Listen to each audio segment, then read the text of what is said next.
అక్షయ, ఆ, ఆ, ఏంటండి? ఏం ఆలోచిస్తున్నావు? ఏం లేదండి.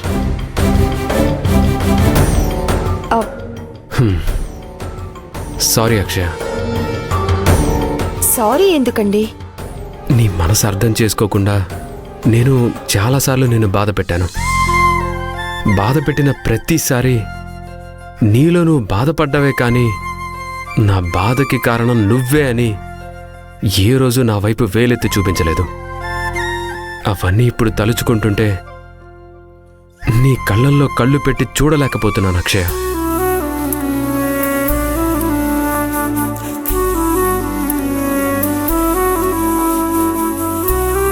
గుండె నిండా ప్రేమున్నప్పుడు బాధతో వచ్చే కన్నీళ్లు కూడా మధురంగానే ఉంటాయండి.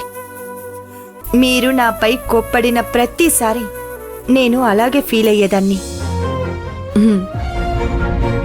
పరిస్థితులంటారా, మనిషి ఆలోచనల్ని బట్టి అవి మారుతూ ఉంటాయి. కానీ ఒకరిపై ఒకరికి ఉన్న నమ్మకం మాత్రం ఆ ప్రేమని శాశ్వతంగా నిలిచేలా చేస్తుంది.